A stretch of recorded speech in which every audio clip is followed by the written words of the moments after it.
Madam President, let's look at the reality of what we face at this moment in this country, in this chamber. The Republicans are in majority control of the United States Senate. The Republicans are in majority control of the United States House of Representatives. The Republicans are in control of the White House. The Republicans, through their appointees, have a pretty decisive edge when it comes to the United States Supreme Court. In other words, when you look across the spectrum of the three branches of government, the Republicans are in control. What are they offering us? The fourth CR. Now, a CR is Washington talk.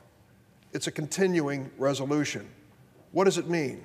It means that the Republican majority has failed in 119 days to produce a budget for the United States of America.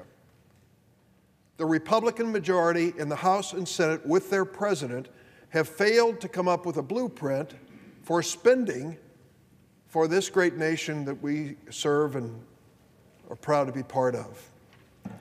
Their fourth failure to produce a budget in this fiscal year, which began October 1st, is before us now. Was it negotiated between the Republicans and Democrats? No. It was produced in the House of Representatives and with the Senate. It was passed there by the Republicans and a handful of Democrats who supported it, and it was sent over here on a take-it-or-leave-it basis. Well, you say, well, at least we're going to keep the lights on, and that's all a continuing resolution does, keep the lights on. It doesn't allow agencies to make important decisions to invest taxpayers' dollars wisely and to save taxpayers' dollars. And last night, the Department of Defense reported to us. They're sick and tired of the continuing resolutions which they have faced for 3 years. Note I said 3 years, because we have failed even on the Democratic side to come up with appropriations in the past and budgets in the past, and so I'm being very honest about it.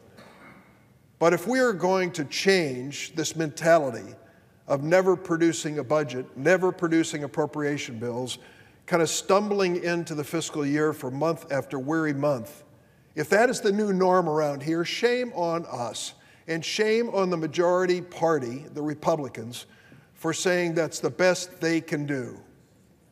We can do better. We need to get beyond this world of continuing resolutions, and we need to get into a world where we actually make a decision which is good for the taxpayers as well as the security of the United States of America. The best that the Republican leader in the Senate can offer us is another Band-Aid, another 4 weeks of temporary funding, a wasteful gesture, a wasteful exercise, and he knows it. There's more to this issue. He brings it up, Senator McConnell brings it up regularly. Last night he did, and again today. He glories in saying that this is all about illegal immigrants. Illegal immigrants. Let's be honest what we're talking about here. We are talking about those who were protected and allowed to live in the United States legally under an executive order of President Obama until September 5th of last year, when President Donald Trump announced he was eliminating this program. And as that protection is eliminated, as their 2-year protection expires, yes, they move into illegal categories. So are they illegal technically after they've lost DACA? Yes. What caused it? President Donald Trump caused it by his announcement on September 5th that this program is finished by March the 5th. That's the reality. And you know what he also told us? I'm going to end this program. Now I challenge you in Congress to pass a law to replace it. So what has the Republican majority in the House and Senate done in the 4.5 months since we received that challenge from President Trump? Nothing. Nothing. And then I hear Senator McConnell say, we haven't even seen a written proposal from the Democrats on this. Senator knows better. A group of us, 6 of us, 3 Democrats and 3 Republicans, accepted President Trump's challenge and produced a bipartisan solution. We have described it to everyone. Democrat, Republican alike, it was a good faith effort, real compromise, pain on both sides. It's ready. It's ready to be brought to the floor of the United States Senate. It's ready to be passed into law. For Senator McConnell to say he doesn't know anything about it, I'm sorry. But we've been very open about what's included in there. He knows it's a product of long and hard bipartisan work. I'd like to address another aspect of what he has said about these so-called illegal immigrants.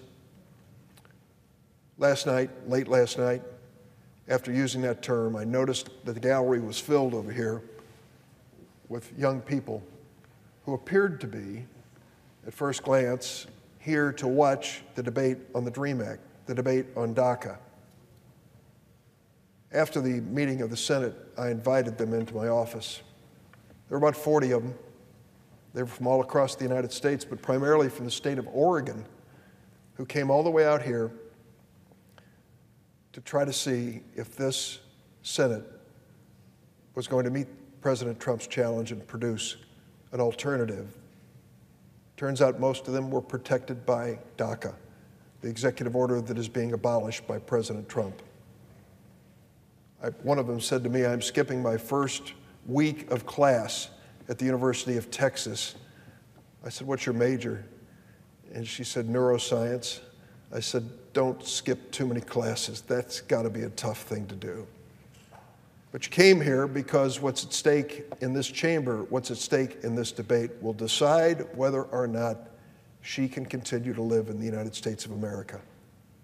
For Senator McConnell to dismiss this issue and say we'll get around to it later is to ignore the obvious. For many of these young people, this debate, this moment, may decide their future and may decide the future of their family. Are they worried? To say the least, half of them were crying as they came into my office. And at a point when I was talking to them, I said, and we're going to do everything we can to help your parents. They all broke down crying. That's what this is about.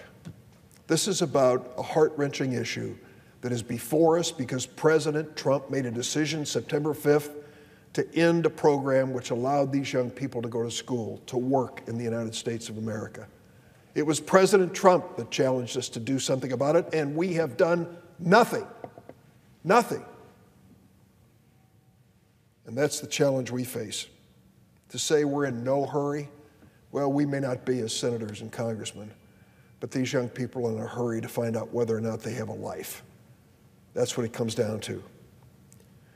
There was an announcement just a few minutes ago from the House side, from the Republican leadership, that the House of Representatives, despite the fact that we do not have an agreement moving forward, is going to leave.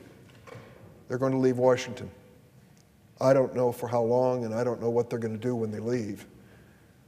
But I would beg them, don't turn your back on your responsibility right here in Washington to work with us, to find a way to move forward. We've come up with a proposal. It is a short-term, last step continuing resolution of just a few days. I've been around here for a while. You give this Senate and House a couple weeks, it turns into a couple months. If we do this in a matter of 3 or 4 days to reach an agreement on these key issues, everything included in the CR that we have before us and everything that should be, I think we'll roll up our sleeves, get down to work and do it. We don't want to shut down this government. We want to solve the problems facing this government and this nation. And that means working together, something which Senator McConnell has not engaged in when it comes to this CR. It's time for us as Democrats and Republicans to sit down in a room together. Think about this great nation and the frustration they have with our political system and those of us in political life. 9 out of 10, maybe even more, would say to us, for goodness sakes, will you stop your fighting? Will you stop your bickering? Will you stop your debating? Would you get into a room and act like grown-ups and do something together for the good of this nation? That's what we're proposing. To sit down together for the good of this nation and to move forward. When he was asked just a few days ago, Senator McConnell said his biggest problem was he didn't know what President Trump wants. I can understand that. I've been in meetings with the president where he said one thing on a Tuesday and a different thing on a Thursday, and then tweeted something entirely different the next morning.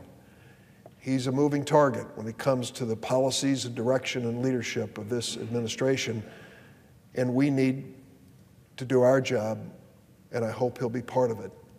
I hope the President will join us. If he will, we can solve this problem. If he stands on the sidelines, we cannot. I think we can find common ground. That's what the American people expect. We should give them nothing less. And of course, we should solve the problems involving the Children's Health Insurance Program and community clinics and helping our veterans and the opioid crisis and defense spending and a sane approach, a reasonable approach when it comes to these young people who have become illegal because of the decision by President Trump on September 5th of last year. Together we can get this done, but not if the House Republicans leave town.